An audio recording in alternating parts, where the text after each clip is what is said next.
وزیر اعظم عمران خان کی جانب سے سینیٹ کے الیکشن میں خفیہ ووٹنگ کے بجائے شو آف ہینڈ کا طریقہ کار اپنانے کے اعلان پر اپوزیشن جماعتوں کی جانب سے اسے غیر آئینی قرار دے کر شدید تنقید کے بعد اب کپتان حکومت نے حسب معمول اس معاملے پر بھی یو ٹرن لے لیا ہے۔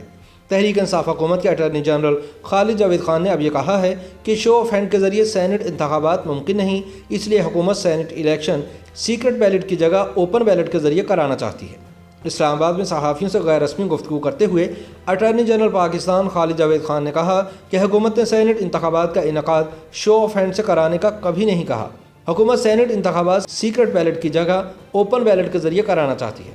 انہوں نے کہا کہ شو آف ہینڈ کے ذریعے سینیٹ کا انتخاب ممکن نہیں، ہم نے تجویز دی ہے کہ بیلٹ پیپر اوپن ہونا چاہیے تاکہ بعد میں دیکھا جا سکے۔ واضح ہے کہ حکومتی وزراء یہاں تک کہ وزیر اعظم عمران خان بھی کئی مواقع پر آئندہ برس مارچ میں شیڈول سینیٹ انتخابات شو آف ہینڈز کے ذریعے کروانے کا ارادہ ظاہر کر چکے ہیں۔ گزشتہ روز پشاور میں میڈیا سے گفتگو کرتے ہوئے وزیر اعظم عمران خان کا کہنا تھا کہ پاکستان میں سینیٹ کے الیکشن میں پیسہ چلتا ہے اور رشوت چلتی ہے۔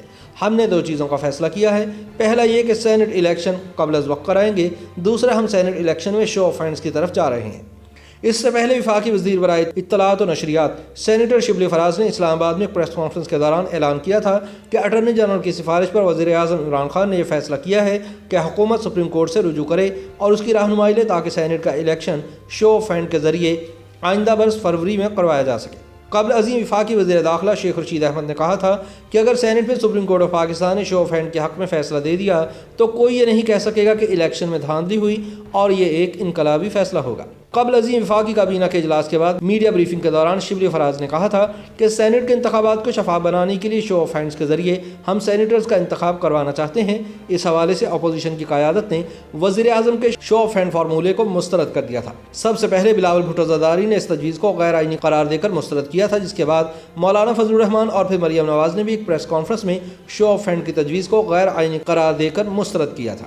سیاسی تجزیہ کاروں کا خیال ہے کہ حسب معمول وزیر اعظم کو کابینہ کے اجلاس میں ایک بھونڈا اور ناقابل عمل مشورہ دیا گیا، جس کو انہوں نے سوچے سمجھے بغیر مان لیا، اور پھر وفاقی وزیر برائے اطلاعات و نشریات سینیٹر شبلی فراز نے اس کی تشہیر بھی کر دی۔ بعد میں جب حکومت کو اندازہ ہوا کہ یہ تجویز تو آئین اور قانون کے منافی ہے تو اٹارنی جنرل کے ذریعے اس سے پیچھے ہٹنے کا فیصلہ کیا گیا۔ تجزیہ کاروں کا یہ بھی خیال ہے کہ کپتان حکومت کو آئندہ برس فروری میں وقت سے پہلے سینیٹ انتخابات کروانے کی تجویز سے بھی پیچھے ہٹنا پڑے گا، کیونکہ آئین اور قانون اس کی اجازت نہیں دیتے۔ سینئر صحافی اور تجزیہ کار عمار مسعود کے خیال میں عمران خان حکومت اس وقت عجلت اور غفلت دونوں کا شکار ہے اور اسی وجہ سے پہلے غلط فیصلوں کا اعلان کرتی ہے اور پھر ان پر یو ٹرن لے لیتی ہے۔ ان کا خیال میں کپتانی عجلت کی ایک جھلک سینیٹ الیکشن میں شو آف ہینڈز کی قدغن لگانے کے اعلان سے بھی ظاہر ہوتی ہے۔ یاد رہے کہ سینیٹ چیئرمین صادق سنجرانی کے خلاف عدم اعتماد کی تحریک کے موقع پر گزشتہ برس خفیہ رائے دہی کا طریقہ اپنایا گیا تھا، جس نے سنجرانی کو بچانے میں اہم کردار ادا کیا۔ اس وقت کسی کو شو آف ہینڈز کا طریقہ یاد نہیں آیا۔ سیاسی تجزیہ کاروں کے خیال میں اب جبکہ سینیٹ الیکشن قریب ہیں اور اپوزیشن تحریک زوروں پر ہے تو حکومت کو ڈر پڑ گیا ہے کہ اس کے اراکین اسمبلی ایوان بالا کے الیکشن میں اپنی وفاداریاں بدل کر دوسری جماعت کے امیدواروں کو ووٹ دے سکتے ہیں، چنانچہ شو آف ہینڈز کی غیر قانونی اور غیر آئینی تجویز پیش کی گئی ہے۔ تجزیہ کار کہتے ہیں کہ پچھلے برس سے اب تک حکومت کی ناکامی ثابت ہو کر سامنے آ چکی ہے اور اب حکومت کے اتحادی بھی خاموش ہیں اور اس کا دفاع نہیں کرتے۔ اراکین قومی اور صوبائی اسمبلی دل برداشتہ ہیں۔ عمار مسعود کے مطابق پنچھی پھر اڑان بھرنے کو تیار ہے۔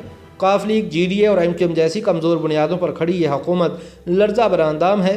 اس وقت حکومت کو جتنی ضرورت اپنے اتحادیوں کی ہے پہلے کبھی نہیں تھی، لیکن اس کڑے وقت میں تمام اتحادی چپ چاپ بیٹھے ہیں اور سینیٹ الیکشن میں بھی اسی رد عمل کی توقع ہے۔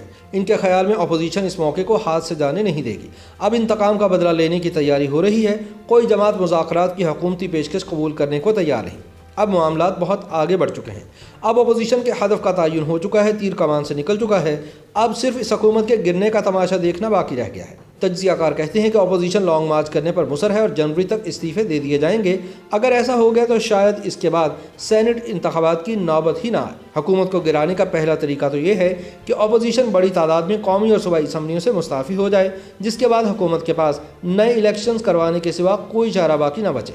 دوسرا طریقہ یہ ہے کہ تحریک عدم اعتماد لائی جائے، اتحادی خاموش رہیں اور حکومت گر جائے۔ ایک تیسرا امکان فوراً فنڈنگ کیس کے فیصلے کی صورت میں بھی ظاہر ہو سکتا ہے۔ اگر اس کیس کا فیصلہ عمران خان کے خلاف آ جاتا ہے تو صرف وزیر اعظم ہی نہیں بلکہ ان کی جماعت پر بھی پابندی لگ سکتی ہے۔ تجزیہ کار کہتے ہیں کہ اب تک کپتان حکومت کو سہارا دے کر کھڑا رکھنے والی اسٹیبلشمنٹ بھی حکومت کی ناکام ترین پرفارمنس کے باعث اب اپنے ہاتھ کھڑے کیے ہوئے، لیکن حکومت کو احساس نہیں کہ اس کا خیر خواہ خود مشکل کا شکار ہے۔